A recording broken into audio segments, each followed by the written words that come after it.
السلام علیکم ناظرین، آج میں مخدوم شہاب الدین کا تجزیہ عمران خان کے بیان کے حوالے سے آپ کو سناتا ہوں، جس میں عمران خان نے طاقتور حلقوں کے بارے میں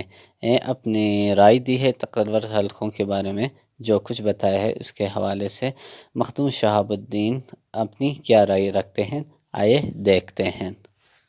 ناظرین کرام، اس وقت کپتان نے اپنے تمام تر مخالفین کو، سیاسی حریفوں کو اور طاقتور حلقوں کو کلین بولڈ کر دیا ہے، اور اس طرح سے خان کی چال کامیاب ہوئی ہے کہ شہباز شریف کو الوداع کرنے کا وقت ہو چکا ہے۔ اس حوالے سے حامد میر نے سچ اگل دیا ہے، اور سچ جو ہے اور جو حقیقی تصویر ہے وہ حامد میر کی زبان پر بھی آ گئی ہے۔ اور اس وقت پولیٹیکل سینیریو آپ اندازہ نہیں کر سکتے، اتنا انٹرسٹنگ ہو چکا ہے، کھیل ایسے دلچسپ مرحلے میں داخل ہو چکا ہے کہ کپتان کو گرانے کے لیے وہ سب کچھ کیا جائے گا جو کپتان چاہتا ہے اس ساری سچویشن کے اندر۔ لیکن ابھی تک معاملات اتنے بھی ٹریک پر نہیں آئے، اور طاقتور جو ہے یوں لگ رہا ہے کہ ان کے کمان سنبھالنے کا وقت ہو چکا ہے، اور پی ڈی ایم اور پی ٹی آئی کو وہ ایک تیر سے شکار کر سکتے ہیں۔ یہ بڑی الارمنگ چیز ہے، اس پر بھی بات کرنی ہے۔ یہ اینگل وہ ہے جس پر بہت کم لوگ اس پورے پولیٹیکل سینیریو میں سوچ رہے ہیں۔ یہ ساری چیزیں میں آپ کے سامنے رکھوں گا، لیکن پہلے میں آپ کے سامنے روس سے سستا تیل اور گیس جو ہے اس حوالے سے بڑی خبر آ گئی ہے، اور میں نے آپ کو پہلے یہ بات کہی تھی، پچھلے 9 مہینے سے میں یہ بات کر رہا ہوں کہ یہ امپورٹڈ حکومت، اسے لانے کا مقصد یہ سب کچھ جو ہے ہماری رسوائی کے علاوہ اور کچھ نہیں تھا۔ یہ حکومت جو ہے یہ ایک اکنامک ہٹ مین کے طور پر آئی، ہماری معیشت کا بیڑا غرق کرنے کے لیے یہ رجیم انسٹال کی گئی، اور عمران خان کو ایک طرح سے جس طرح اقتدار سے نکالا گیا سب کے سامنے ہے۔ یہ کہانی ریپیٹ کرنے کی ضرورت نہیں ہے، یہ اس قوم کے نس نس میں رچ بس گیا ہے بیانیہ، یہ بیانیہ اب نکال بھی کوئی نہیں سکتا۔ لیکن آپ دیکھیں کہ وہ سب کچھ جس کی بنا پر خان کو نکالا گیا، وہ سب کچھ جس کی بنا پر خان کے خلاف کارروائیاں کی گئیں، ہر چیز کی گئی، اب انہیں وہ سب کرنا پڑے گا۔ یہ 100 پیاز اور 100 جوتے ہیں، اور آپ دیکھ لیں کہ کیسے اس حکومت کے اندر سے جب روس کے حوالے سے خان نے یہ بات کی، اس وقت عالمی طاقتوں کو یہ پیغام بھیجے گئے کہ بھائی عمران خان یہ سب کچھ خود کر رہا ہے، اب مجبوری ہے، ملک بچانا ہے، کرنا تو پڑے گا، اور خود یہ حکومت بھی ویسے ڈیوائیڈڈ ہے۔ لیکن یہاں پر میں آپ کو اس وقت ایک اپڈیٹ دے دیتا ہوں کہ پاکستان نے روس سے خام تیل، پٹرول اور ڈیزل درآمد کرنے کا فیصلہ کر لیا ہے۔ روس اور پاکستان کے درمیان بین الحکومتی کمیشن کے اجلاس کے بعد گفتگو میں وزیر توانائی نے کہا کہ روس سے خام تیل کی خریداری اور Pakistan stream gas pipeline سے متعلق سٹرکچر کو مارچ میں حتمی شکل دی جائے گی۔ ہم مارچ میں روس سے خام تیل، پٹرول اور ڈیزل درآمد کرنا شروع کر دیں گے۔ انہوں نے کہا کہ فی الحال پاکستان کو دینے کے لیے روس کے پاس ایل این جی نہیں ہے۔ پاکستان روس سے اپنی مجموعی ضرورت کا 35% خام تیل برآمد کرنا چاہتا ہے۔ ایت خان چاندہ سی 9 مہینے بعد آپ یہ کر رہے ہیں، یہ ظلم ہے۔ کرنا آپ کو پڑا ہے جو خان نے کرنا تھا، خان نے اسی وقت کر دینا تھا، آپ نے پورا، آپ کو 12 مہینے لگ جانے ہیں، ابھی مارچ میں ہی آپ نے حتمی کرنا ہے اسے، اور خان اسی ٹائم پہ کر رہا تھا اپریل میں، تبھی تو ریجیم چینج آپ نے کیا۔ تو یہ سب کچھ جو ہے یہ ہمارے سامنے ہے۔ اب یہاں پر میں آپ کو یہ بتا دوں کہ غیر ملکی خبر رساں ایجنسی رائٹرز جو ہے اس کے مطابق پاکستان میں بین الحکومتی کمیشن کے اجلاس میں موجود روسی وزیر توانائی جو ہیں انہوں نے یہ بات کہی ہے کہ دونوں ممالک کے درمیان یہ فیصلہ کر لیا گیا ہے کہ روس پاکستان کو مارچ کے آخر تک خام تیل ایکسپورٹ کرے گا۔ رائٹرز کے مطابق روسی وزیر توانائی کی خریداری جو ہے ان کی طرف سے جو چیزیں ہیں اس پر پاکستان دوست ممالک کی کرنسی میں ادائیگی کرے گا، اور یہ وہی کچھ ہے جو انڈیا کر رہا ہے اور باقی ملک کر رہے ہیں، اپنی عوام کے لیے کر رہے ہیں۔ اور جب عمران خان نے یہ سب کچھ اپنی عوام کے لیے کرنا چاہا تو بہت سے لوگ آقا امریکہ جو ہے اس کے آگے کہنا شروع ہو گئے ہم نہیں اس کے اندر شامل، اب مرتا کیا نہ کرتا، you have to do this, کیونکہ خان یہ سب کچھ دیکھ رہا تھا، اس کا یہ ویژن تھا، اس نے اندازہ لگا لیا تھا کہ اس کے بغیر گزارا نہیں ہے۔ آپ نے 9-10 مہینے عوام کے ساتھ ظلم کیا ہے، آپ نے تباہ کر کے رکھ دیا ہے اس غریب کو، اس کی کمر توڑ کے رکھ دی ہے۔ ابھی بھی آپ کے وزیر اعظم لاہور بیٹھے ہیں، وہ اس طرح کے معیشت کے اجلاسوں میں ویڈیو لنک کے ذریعے خطاب کرتے ہیں۔ لاہور میں سیاست بچانی ہے، لاہور میں وارداتیں ہو رہی ہیں، لاہور میں یہ سب کچھ ہو رہا ہے، وہاں پہ آپ دیکھ لیں کہ پولیٹیکلی موٹیویٹڈ آپ کا سپیکر ہے۔ تو یہ سب کچھ جو ہے اگر کوئی کسی میں عقل ہے تو وہ اس سب سے پاکستان کو نکالے، ورنہ یہ جو حالات کر رہے ہیں۔ اب یہاں پر ناظرین کرام